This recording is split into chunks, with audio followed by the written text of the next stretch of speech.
Nah, kemudian selanjutnya adalah scholarship based on additional requirement. Kenapa di sini saya pisahkan sendiri? Karena memang kita sudah familiar bahwa untuk lolos beasiswa harus punya IELTS, harus punya IPK yang bagus, umur kita mencukupi.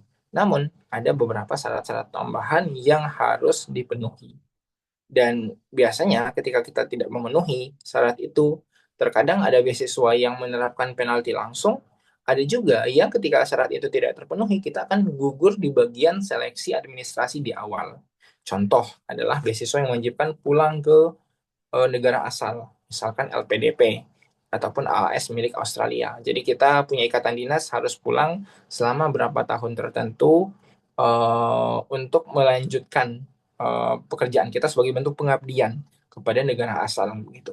Nah, untuk LPDP memang diwajibkan kalau tidak salah saat ini 2N 2 kali masa studi. Jadi kalau misalkan teman-teman studinya selama 1 tahun, maka wajib pulang ke Indonesia itu selama 2 tahun.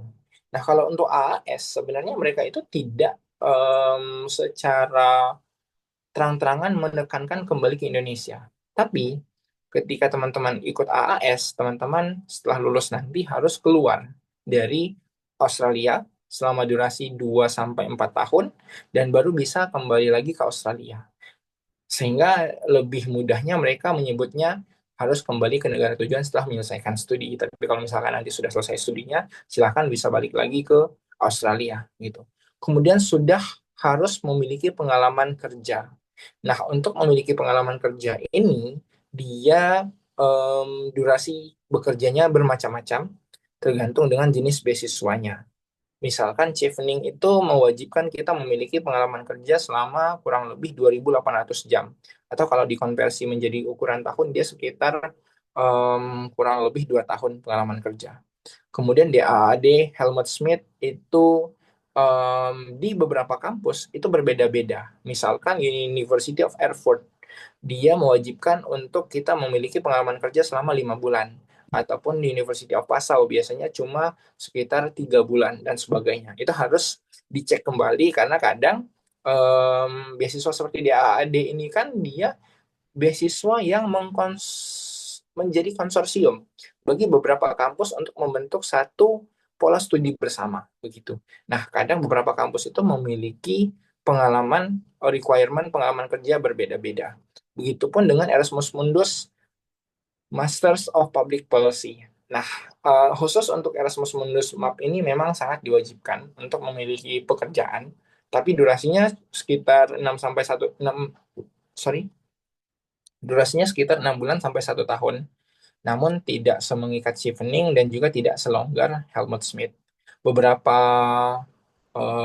kampus ataupun beasiswa juga kadang mereka menekankan tidak hanya sekedar pengalaman kerja, tapi benar-benar align dengan jurusan yang akan diambil. Misalkan Erasmus Mundus MAP, dia harus benar-benar berkontribusi sebagai bagian dari kebijakan publik yang ada di negara tersebut. Misalkan ketika teman-teman dari Indonesia ingin apply Erasmus Mundus MAP ini berarti harus pernah berkontribusi ataupun bekerja di ranah pengambilan kebijakan yang ada di Indonesia. Helmut Schmidt pun demikian, harus align dengan jurusan yang akan diambil, apakah development studies, policy studies, ataupun dan sebagainya. Namun khusus untuk chevening ini, dia walaupun pengalamannya harus 2.800 jam, tapi tidak mewajibkan bahwa kalau yang mau apply public policy harus dulunya bekerja sebagai PNS atau misalkan pelaksana kebijakan tidak. Apapun jenis pekerjaannya, bisa juga dari bentuk volunteering, internship, dan sebagainya. Begitu. Kemudian harus memiliki kemampuan untuk berbicara di local language. Contohnya adalah GKS Scholarship ataupun World in Serbia. Nah, untuk kemampuan berbicara dalam bahasa lokal negara tujuan, itu biasanya ada dua kategori berbeda. Satu sebagai syarat mutlak, yakni ketika teman-teman akan mendaftar, teman-teman harus memiliki sertifikat bahasa di negara tujuan tersebut. Misalkan pendaftar GKS ke Korea, biasanya diminta sertifikat tes Korea ataupun topik itu ada requirementnya misalkan minimal level 5 minimal level 6 dan sebagainya. Kalau teman-teman tidak memiliki sertifikat tersebut, maka peluang lulus teman-teman semakin kecil atau malah di beberapa case tidak diluluskan sama sekali. Dan yang kedua, itu seperti World in Serbia. Jadi teman-teman tidak perlu memiliki kemampuan berbahasa Inggris yang baik, sorry, tidak perlu memiliki kemampuan berbahasa lokal yang baik, bahasa Serbia, cukup bisa berbicara bahasa Inggris. Nanti ketika teman-teman sampai di Serbia, akan diberikan pembekalan bahasa selama kurang lebih 1 tahun. Nah, hal ini perlu jadi catatan teman-teman, karena terkadang ketika sudah ada syarat seperti ini, ketika menjalankan studi, studinya akan dilaksanakan dalam bahasa lokal. Tidak hanya dalam mengerjakan tugas, tapi juga dalam menyusun skripsi ataupun tesis teman-teman nanti.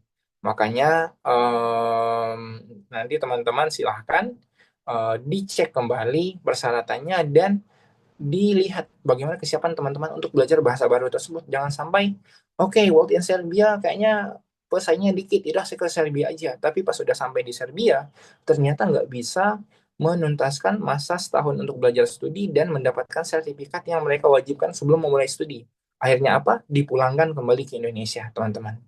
Dan yang keempat, yakni harus mendapatkan approval dari tesis supervisor. Biasanya beasiswa ini biasanya syarat ini diperuntukkan bagi pendaftar beasiswa-beasiswa tertentu yang memang fokusnya adalah di bidang riset. Misalkan di Australia itu banyak kampus yang memiliki program Research Training Program Scholarship yang memang tujuannya menarik sebanyak mungkin orang-orang yang akan belajar riset di Australia untuk diberikan beasiswa dan melanjutkan studi mereka di sana begitu. Dan syaratnya adalah teman-teman harus sudah mendapatkan tesis supervisor dan mendapatkan persetujuan dari yang bersangkutan bahwa teman-teman akan menjadi bimbingan beliau dan nanti beliau akan memberikan ACC untuk mendaftar beasiswa Research Training Programs and Scholarship. Terus yang kedua juga ada Max. Nah, kalau untuk Max ini balik lagi nanti tergantung dengan beasiswanya, begitu teman-teman. Tergantung beasiswanya dan juga tergantung dengan kampusnya. Karena ada beberapa kampus di Jepang yang itu mewajibkan untuk mendapatkan supervisor, ada juga yang tidak mewajibkan untuk mendapatkan supervisor terlebih dahulu. Tapi biasanya untuk yang masih S2 tidak wajib mendapatkan supervisor, tapi untuk yang mau S3 itu wajib mendapatkan supervisor untuk Max ini. Jadi nanti silakan teman-teman cermati secara lebih dalam bagaimana requirement untuk tesis supervisor ini. Kemudian untuk yang Research Training Program Scholarship tadi, itu programnya khusus untuk S2 dalam bidang research. Jadi untuk di Australia itu model kuliahnya dia ada coursework dan juga ada yang by research begitu. Nah untuk yang by research ini bisa mendapatkan beasiswa Research Training Program Scholarship, tapi again harus mendapatkan approval dari supervisor begitu. Dan yang terakhir adalah jaminan untuk bekerja setelah menyelesaikan studi. Ini sebenarnya kasus yang cukup unik ya teman-teman, karena beasiswa-beasiswa lain biasanya mereka tidak terlalu menggubris jaminan untuk bekerja kembali. Karena bagi mereka ketika teman-teman hendak mendaftar beasiswa itu berarti teman-teman coba untuk upgrade diri untuk mendapatkan karir baru ataupun untuk mendapatkan jenjang akademik yang baru gitu. Tapi kalau misalkan untuk DAADI POS ini sejauh ini baru beasiswa ini yang berdasarkan riset saya mewajibkan adanya surat jaminan untuk kembali bekerja di institusi awal setelah menyelesaikan studi. Tujuannya dari mereka adalah untuk memastikan bahwa alumni dari beasiswa mereka nanti sudah tahu akan ada tempat bernaung di mana dan bisa mengaplikasikan mengaplikasikan studi mereka dengan baik di institusi tersebut seperti di AAD IPOS ini. Tapi jika teman-teman tidak memiliki pengalaman jaminan untuk bekerja di institusi asal, tidak juga secara langsung menggugurkan, namun hanya mengurangi kemungkinan diterima di program yang diselenggarakan oleh DAAD IPOS ini. Nah, baiklah teman-teman, begitu penjelasan saya terkait dengan jenis-jenis beasiswa yang ada dan yang bisa teman-teman daftarkan. Sekian yang dapat saya sampaikan dalam kesempatan kali ini. Nanti akan kita lanjutkan dalam pemaparan berikutnya. Terima kasih.